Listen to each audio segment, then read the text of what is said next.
இனிமையான நண்பர்களே, அன்புள்ளம் கொண்ட சொந்தங்களே, அனைவருக்கும் வணக்கம். நடந்து முடிந்த தேர்தல் தோல்விக்கு பிறகு அண்ணா திமுக குரங்கு கை பூமாலையாக மாறிவிட்டது.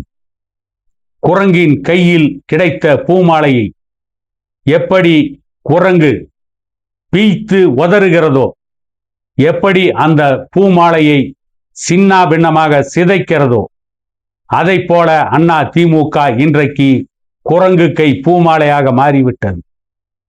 அண்ணா திமுகவில் பல ஆண்டுகள் அமைச்சர்களாக, சட்டமன்ற உறுப்பினராக, நாடாளுமன்ற உறுப்பினராக, மாவட்ட செயலாளராக, ஒன்றிய நகர நிர்வாகிகளாக இருந்தவர்கள் பனையூரை நோக்கி தமிழக வெற்றி கழகத்தில் இணைவதற்கு படையெடுக்கிறார்கள். இப்படிப்பட்ட சூழ்நிலையில்தான் ஏற்கனவே அண்ணா திமுகவை இரண்டாக உடைத்து 25 சட்டமன்ற உறுப்பினர்களுடைய ஆதரவை தமிழக வெற்றி கழகத்திற்கு பெற்றுக் கொடுத்த SP வேலுமணி, CV சண்முகம், விஜயபாஸ்கர், நத்தம் விஸ்வநாதன் உள்ளிட்டவர்கள் அவர்களுக்குள் வந்த பிளவின் அடிப்படையில் நத்தம் விஸ்வநாதன், SP வேலுமணி ஆகியோர் வந்த வேகத்தில் U-டர்ன் அடித்து மீண்டும் எடப்பாடி பழனிசாமியோடு இணைந்து விட்டார்கள்.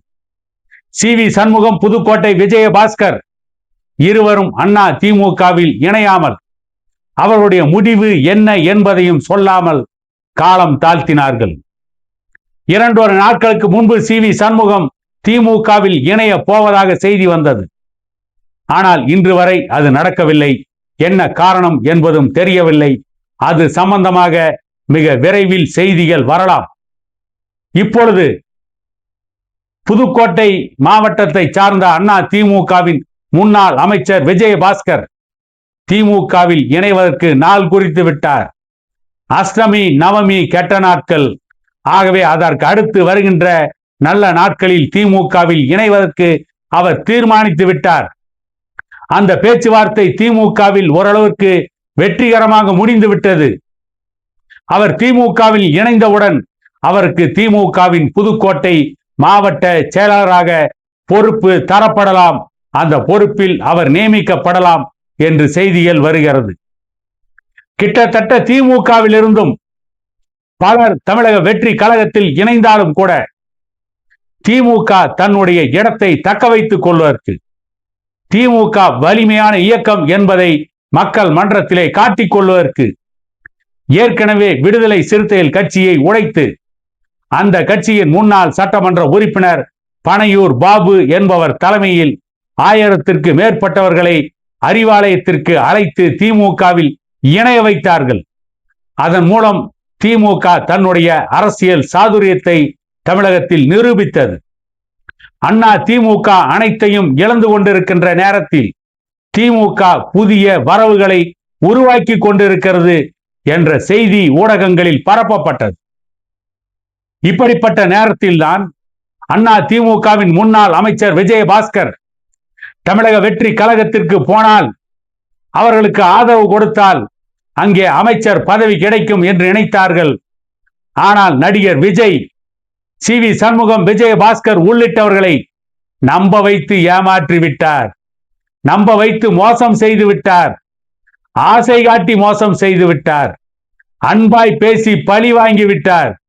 பழி தீர்த்து கொண்டார் என்று விஜய் மீது இன்றைக்கு குற்றச்சாட்டுக்களை CV சண்முகமும் விஜயபாஸ்கரும் வைக்கிறார்கள். இப்படிப்பட்ட சூழ்நிலையில் தான் விஜயபாஸ்கர் இனி எடப்பாடி பழனிசாமி அவர்களின் பின்னால் போனால் எந்த எதிர்காலமும் இருக்காது. மீண்டும் சட்டமன்ற உறுப்பினராக வர முடியுமா முடியாதா தெரியாது.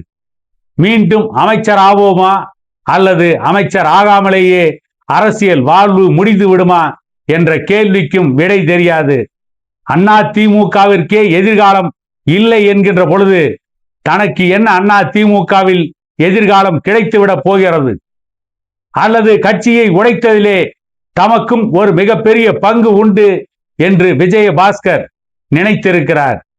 அந்த பங்கை எடப்பாடி பழனிசாமி நினைத்து பார்க்கின்ற பொழுது சமயம் பார்த்து விஜயபாஸ்கர் அண்ணா திமுகவில் ஓரங்கட்டப்படலாம். இன்றைக்கு பயன்படுத்திக் கொள்வார்கள். நாளை என்ன நடக்கும் என்பது தெரியாது. ஆகவே எடப்பாடி பழனிசாமி இப்போதைக்கு விஜயபாஸ்கருக்கு ஒரு மண் குதிரை. ஆகவே அந்த மண் குதிரையை நம்பி ஆற்றில் இறங்க விஜயபாஸ்கர் தயாராக இல்லை. எனவே அவர் திமுகவில் இணைய தயாராகிவிட்டார். திமுகவும் அவரை வரவேற்க தயாராகிவிட்டது. ஆரம்பத்தில் திமுகவில் விஜயபாஸ்கரை இணைப்பதற்கு சற்று யோசித்த திமுக தலைமை இன்றைக்கு இருக்கின்ற அரசியல் சூழ்நிலையில் அண்ணா திமுகவில் இருந்து வருபவர்கள், விடுதலை சிறுத்தைகள் கட்சியில் இருந்து வருபவர்கள், வேறு அரசியல் கட்சியில் இருப்பவர்களை திமுகவிற்கு இழுத்து திமுக வலிமையான இயக்கம் என்று காட்டிக்கொண்டால்தான் அடுத்த தேர்தலில் வெற்றி பெற முடியும். வரக்கூடிய இடைத்தேர்தலில் நடிகர் விஜய் கட்சிக்கு எதிராக வேட்பாளர்களை நிறுத்தி அவர்களை தோற்கடிக்க முடியும் என்று நினைத்து திமுக தலைமை விஜயபாஸ்கரை திமுகவில் இணைத்துக் கொள்வதற்கு பச்சை கொடி காட்டிவிட்டது. வெகு விரைவில் விஜயபாஸ்கர் திமுகவில் இணைய போகிறார் என கூறிக்கொண்டு மீண்டும் ஒரு காணொளியில் உங்களை சந்திக்கும் வரை உங்களிடமிருந்து விடைபெறுவது உங்கள் எடப்பாடி துரைசாமி.